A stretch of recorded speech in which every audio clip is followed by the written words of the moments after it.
अस्सलाम वालेकुम नाजरीन, मेरा नाम नाजिया है। मेरी उम्र 16 साल है। मेरी फैमिली में टोटल 5 अफराद थे। हम 2 बहनें, एक भाई और अम्मी अबू। मेरी बड़ी बहन शादीशुदा है और अपने घर वाली है। मेरी बहन का नाम हादिया है।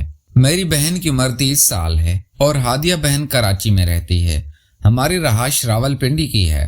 मेरा बाप एक मजदूर आदमी था और मेरे बाप ने हमें बड़ी मुश्किल से पाला था।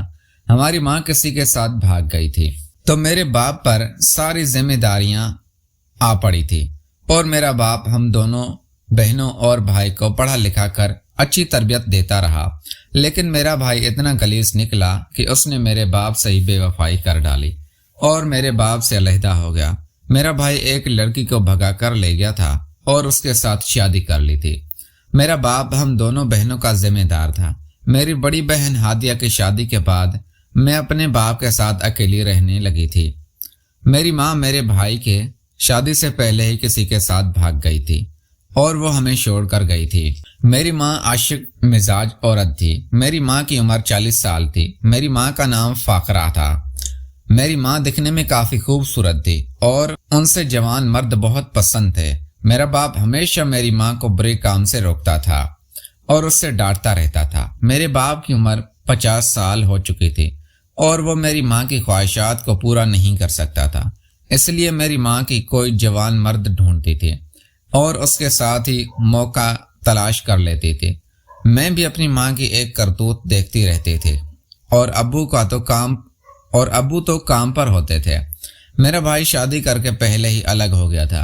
हम दोनों बहनें ही अपनी माँ के पास सोती थी तो मेरी माँ ये काले करतूत करती थी। मैं भी ये सब करतूत देखती थी। मेरे अंदर भी ये ख्वाहिश होती थी, लेकिन मैं हमेशा सब्र करती थी और अपनी माँ की करतूत देख देख कर मैं भी खराब हो चुकी थी। लेकिन मैं चाहती थी कि मैं अपनी माँ जैसी ना बनूं। मेरी माँ तो किसी के साथ भाग गई थी और उसने उससे रिश्ता जोड़ लिया था तो मेरा बाप अब मेरी जिम्मेदारी ले चुका था।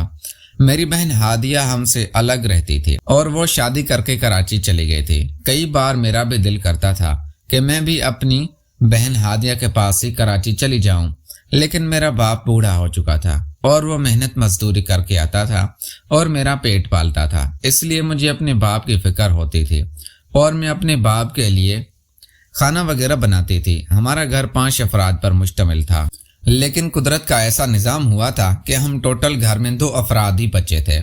मेरी माँ किसी के साथ भाग गई थी तो हम 4 लोग रह गए थे। मेरे भाई ने किसी के साथ शादी कर ली थी और वो भी लड़की भगा के ले गया था। अब हम घर में दोनों बहनें ही थी तो मेरे बाप ने मेरी बड़ी बहन हादिया की शादी कर दी थी और मैं और अब्बू अब दोनों ही घर में अकेले रहने लगे थे।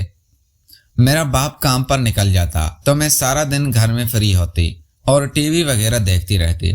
मैं कभी भी घर से बाहर नहीं गई थी, लेकिन एक दिन मेरे साथ अजीब वाकया हुआ था। मैं अपने घर में टीवी देख रही थी क्योंकि मैं घर के काम काज सुबह उठ के ही कर लेते थे। अब्बा के लिए नाश्ता बनाती। अब्बा नाश्ता करने के बाद काम पर चले जाते तो मैं दिन को फ्री होती और 12 बजे तक का काम करके टीवी देखने लगती। मैं अपने घर के लॉन में बैठी टीवी देख रही थी कि घर के दरवाजे पर दस्तक हुई। वैसे तो अब्बू ने मना किया था कि तुमने दरवाजा नहीं खोलना, लेकिन आज ना जाने कि मेरा दिल कर रहा था कि मैं बाहर जाकर देखूं कि हमारे दरवाजे पर कौन दस्तक दे रहा है। मैंने जब दरवाजे पर चली गई तो मैंने आवाज दी थी कि कौन हो, तो उसने अपना नाम आदिल बताया था और कहने लगा था कि मैं तुम्हारी बड़ी बहन का शोहर हूँ। मुझे अजीब हैरत महसूस हुई थी कि कराची इतनी दूर है और हम रावलपिंडी में रहते हैं, तो मेरा बहनोई मेरी बड़ी बहन हादिया का शोहर आदिल हमारे पास कैसे आ सकता है। मैंने दरवाजा खोल दिया था। जब मैंने दरवाजा खोला तो मेरा बहनोई आदिल ही था, उसके साथ मेरी बहन हादिया नहीं थी। मेरे बहनोई आदिल की हालत बिगड़ी हुई थी और उसको सांस चढ़ा हुआ था। मैं उसको अंदर ले आई। जब मैंने अपनी बहनोई से पूछा कि आप कराची से यहाँ पर कैसे पहुंचे तो उसने बताया कि मुझे 2 बंदे अगवा करके यहाँ पर ले आए थे। मैं भी परेशान हो गई थी और फिक्रमंद होने लगी थी। शाम को अब्बू आए तो मेरे बहनोई आदिल ने अब्बू को सारा मामला बताया था। अब अब्बू भी परेशान होने लगे थे और कहने लगे थे तुम फिक्र मत करो, میں 2 दिन काम करके तुम्हें कुछ पैसे दे दूंगा, तुम कराची वापस चले जाना। अब्बा ने आदिल से मेरी बहन हादिया की बात करवा दी थी, तो वो भी काफ़ी परेशान होने लगी थी। अब अब्बा के काम पर चले जाते तो मेरा बहनोई आदिल दिन को मेरे पास से फ्री होता। मुझे अब अपनी बहनोई की नज़रें अच्छी लगने लगी थी और मार देने वाली लगने लगी थी, क्योंकि उनकी नीयत में खोट था। एक दिन मेरे बहनोई आदिल बाहर गए तो मेरे लिए कुछ आइसक्रीम लेकर आए थे।